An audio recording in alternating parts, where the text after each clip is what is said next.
참으로 좋으신 우리 하나님 아버지 감사합니다. 오늘도 하나님 새 하루를 허락하여 주시고 오늘을 살아갈 수 있도록 우리 한 사람 한 사람 하나님을 바라보고 또 하나님을 의지하며 하나님의 은혜를 구하게 하시니 참으로 감사합니다.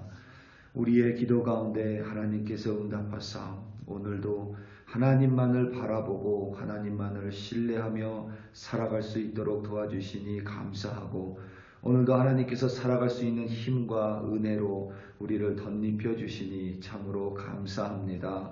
오늘도 하나님만을 바라보는 우리 한 사람 한 사람 늘 매 순간순간 하나님과 동행하며 하나님의 뜻을 구하며 하나님께서 원하시는 대로 항상 기뻐하며 감사하며 살아갈 수 있도록 하나님께서 도와주시옵소서. 그리하여 오늘도 우리 한 사람 한 사람 헛되이 낭비하는 하루가 아니라 하나님 안에서 승리하는 우리들이 되게 하여 주시옵소서. 감사합니다. 예수님의 이름으로 기도드립니다. 아멘. 사무엘상 22장 11절에서부터 23절 말씀으로 주의 말씀을 증거합니다. 우리 다 함께 보시겠습니다. 능력받는 새벽기도, 응답받는 새벽기도, 성령과 함께하는 새벽기도. 할렐루야. 아멘. 어제는 이미 지나간 시간이고 어제가 어땠는지 우리는 추억하고 또 때로는 기뻐하고 종종 안타까워하고 후회할 뿐입니다. 미래는 아직 오지 않은 시간입니다.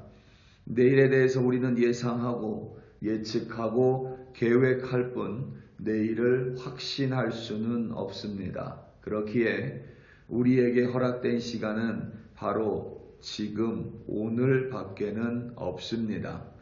지난주에 미 실리콘밸리 은행이 파산했습니다. 파산하기 만 이틀 전인 48시간 전에 누구도 실리콘밸리 은행이 파산할 것이라고 예상하지 못했습니다. 더러는 조금 위험하다라는 예상은 했을지 모르지만 불과 48시간도 안 돼서 세계 16위의 은행이 파산할 것이라고 그 누구도 예측할 수 없었습니다. 심지어 미국 경제의 최고 수장인 최고 브레인인 제롬 파월은 파산 며칠 전에 미국의 금리를 큰 폭으로 인상할 수 있음을 내비쳤습니다. 그리고 며칠 뒤에 세계 16위의 은행이 무너져 버렸습니다. 그 큰 은행이 무너져 버리는 데에 걸린 시간은 고작 36시간이었습니다. 그 발단은 한 문장으로 시작됐습니다. 예금이 줄어 어쩔 수 없이 보유한 증권을 팔아 18억 달러의 손해를 봤다라는 은행 측의 공시가 소셜 네트워크를 통해 일마만파 퍼졌고 예금주들이 스마트폰을 사용하여 자신의 예금을 동시다발적으로 인출해내기 시작했습니다.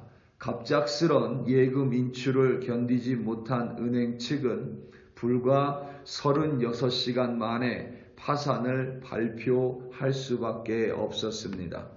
그런데 그 후 다소 이상한 일들이 벌어졌습니다.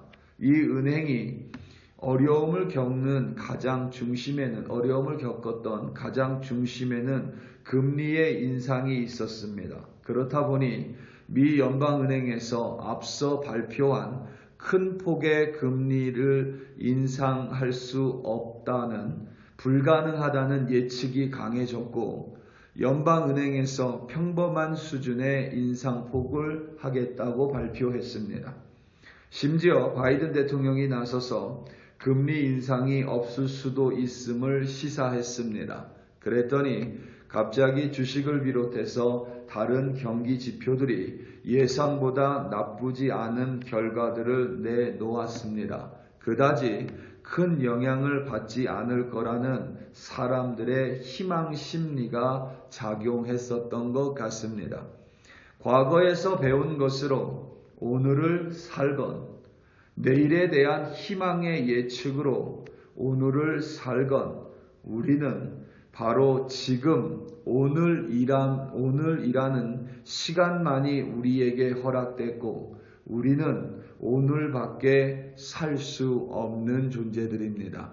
그렇기에 우리는 나중이 아니라 오늘 우리가 해야 할 일을 마땅히 오늘 행하며 오늘 하나님을 의지하고 오늘 하나님의 말씀에 순종하며 오늘 하나님과 동행하여 기쁘게 그리고 감사하게 살아가야만 합니다. 다윗이 사울 왕의 살해 위협으로 인해 요나단과 작별하고 기브아를 떠났습니다. 우리는 다윗이 사울 왕의 위협으로부터 구원을 받고 또 다윗이 이스라엘의 역사상 가장 큰 위대한 왕이 될 것을 이미 알고 있지만 당시 도망자 신세인 다윗은 자신의 내일을 보장할 수가 없었습니다. 그는 당시 상황이 워낙 급박했고 자칫 역모로 몰릴 수 있기에 다른 사람들이 아니라 홀로 그 도망자의 길을 떠날 수밖에 없었습니다. 어디에도 안전을 보장할 수 없기에 다윗은 먼저 제사장의 성읍인 노브로 갔습니다. 노브는 제사장의 성읍이며 거기에는 여호와의 성막이 있었습니다. 가장 먼저 다윗이 여호와 하나님 앞에 나갔습니다.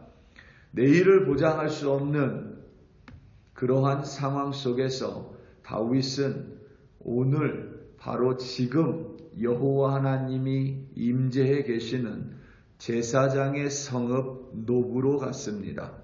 그리고 성막을 통하여 진설병과 골리앗의 검을 통하여 어둡고 캄캄한 터널 속에 서 있는 흔들리는 자신의 믿음을 다시 한번 단단히 세웠습니다. 그러나 그때 다윗은 혼자였습니다. 다윗이 제사장 아히멜렉에게 먹을 것을 구하고 무기를 구할 때 그 자리에 에돔 사람 도액이 있었습니다. 에돔 사람은 에서의 후예입니다. 그러니까 이방인이 되겠죠. 도액은 사울의 목자장이라고 성경이 기록합니다. 사울의 사람이었습니다. 다윗은 그가 사울의 사람임을 분명히 알고 있었고 자신은 지금 사울을 피해서 도망치고 있는 자임 또한 분명하게 인식하고 있었습니다. 그런데 다윗이 그때에 에돔 사람 도액에게 아무것도 하지 않습니다. 성경이 밝히는 것처럼 에돔은 이방 사람입니다. 이방인이 어떻게 사울 왕의 목자장이 됐는지 알 수 없지만 그는 여호와 하나님을 경외하는 자가 아님이 분명합니다. 그렇다면 그 도액을 처리하고 갔든지 그 도액을 끌고 갔든지 아니면 어떠한 도액을 향해서 어떠한 조치가 분명히 있어야 함에도 불구하고 다윗은 에돔 사람 도액을 그냥 내버려 두고 도망길로 나아갔습니다. 어쩌면 다윗은 도액을 보면서 그를 향해 나중에 처리할 것이라고 계획했을 수도 있고 홀로 도망자의 길을 가야 하기에 자신만의 목숨과 자신만의 안위를 위했을 수도 있습니다. 정확히 무슨 이유인지 알 수 없지만 다윗은 그때 사울의 목자장인 에돔 사람 도액에 대해서 그 어떠한 조치도 취하지 않습니다. 그를 자신의 편으로 만들지도 않습니다. 진설병과 골리앗의 검을 얻은 다윗이 블레셋 지역인 가드에 갔다가 아둘람 굴로 피신하고 후에 모압 땅인 미스베로 갔습니다. 거기서 선지자 갓을 통해 하나님의 말씀을 듣고는 유다 땅 헤렛 수풀로 들어갔습니다. 이 사실을 알게 된 사울 왕이 그의 군사들을 모아놓고 다윗에 대하여 논하고 있을 때 그 자리에 에돔 사람 도액이 있었습니다. 그는 과거에 아히두베의 아들인 노베 제사장 아히멜렉에 대해서 그가 다윗을 도운 것을 알리자 사울 왕은 군사를 이끌고 노부로 쳐들어갔습니다. 그리고 자초지정을 따져 묻지도 않고는 하나님의 제사장인 아히멜렉을 그저 자신의 광기로 말미암아 이미 죄를 정해놓고는 아히멜렉을 추궁하기 시작합니다. 아히멜렉이 다윗과의 일을 말하며 자신은 전혀 알지 못했기에 무죄하다고 항소했지만, 그리고 실제 아히멜렉은 무죄했지만 사울 왕은 군사들을 동원하여 하나님의 성읍, 여호와의 성읍인 제사장들의 성읍인 노베에 있는 제사장들을 죽이려고 결단을 했습니다. 그리고 자신의 군사들에게 제사장들을 모두 죽이라고 명령을 내립니다. 하지만 다윗의 군사들은 여호와의 제사장들을 죽이는 것이 두렵습니다. 그래서 아무런 행동도 하지 못하자 에돔 사람, 그러니까 이방 사람인 도액에게 사울 왕은 명령을 내립니다. 그리고 그 명령, 사울 왕의 명령을 받은 도액은 그 자리에서 제사장 85명의 목을 베어 버립니다.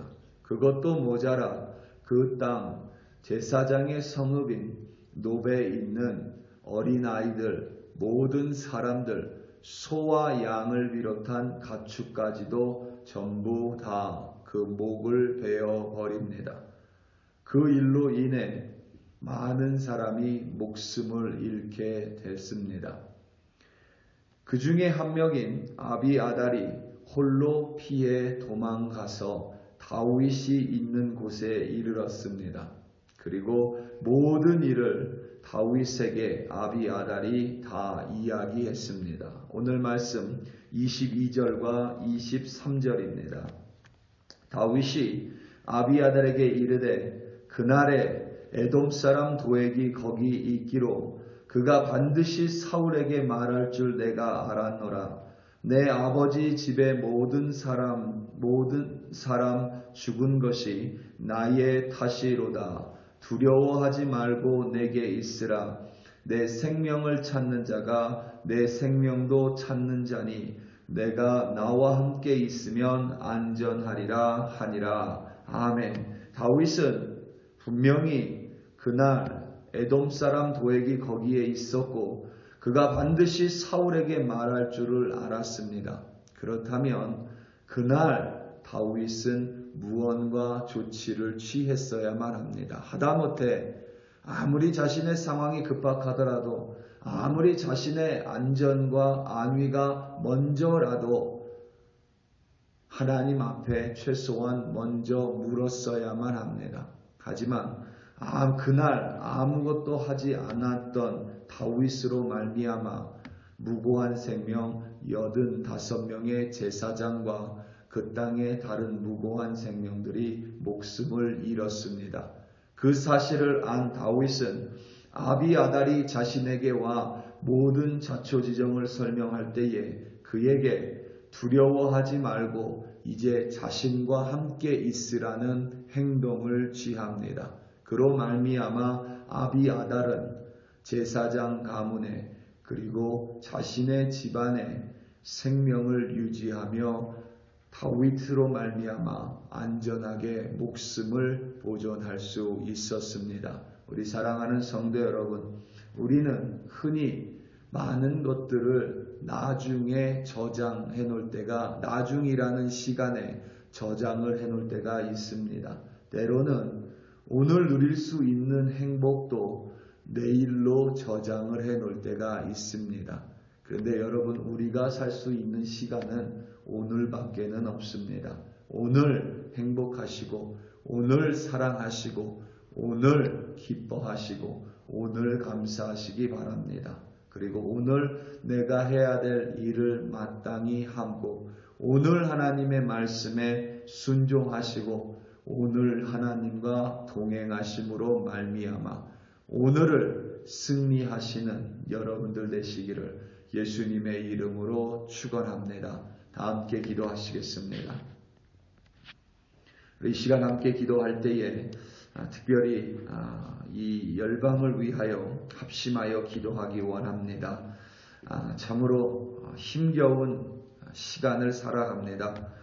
매일매일 범죄들뿐만 아니라 총기 사건, 또 몸이 아픈 사건들, 또 여러 가지 바이러스들, 또 경제적으로 어려움, 전쟁들, 자연재해들, 참으로 어려운 시절입니다. 우리 특별히 이 시간 주여 한번 부르고 기도할 때에 하나님께서 이 땅을 붙들어 주시기를, 이 땅의 그리스도인들을 붙들어 주시기를, 열방을 붙들어 주시기를, 우리 시간 다 함께 주여 한번 부르시고 합심하여 기도합니다. 주여, 할렐루야, 할렐루야, 할렐루야. 하나님 아버지, 오늘도 우리 한 사람 한 사람에게 귀한 하루를 허락하여 주셨습니다. 하나님 아버지, 오늘을 살아가는 우리들 되게 하여 주시고, 하나님 오늘 기도해야 될 것을 마땅히 오늘 기도하게 하시고, 오늘 기뻐하게 하시고, 오늘 행복하게 하시고, 오늘 하나님의 사랑을 전하게 하시며, 오늘을 하나님의 능과 힘으로 승리하는 자들 되게 하여 주시옵소서. 특별히 아버지 하나님 열방 땅을 위하여 이 시간 간절히 기도합니다. 참으로 힘겨운 시절을 우리 한 사람 한 사람 살아갑니다. 막연한 아버지 하나님 과거의 영화로 말미암아 기뻐하는 것이 아니라 아버지 하나님 알 수 없는 미래를 단순히 희망함으로 기뻐하는 것이 아니라 오늘 하나님이 우리 한 사람 한 사람에게 오늘이라는 하루를 주셨으니 온 열방 땅의 많은 주의 백성들 오늘 기도하고 오늘 하나님과 동행하며 오늘을 승리하는 자들로 세워 주시옵소서.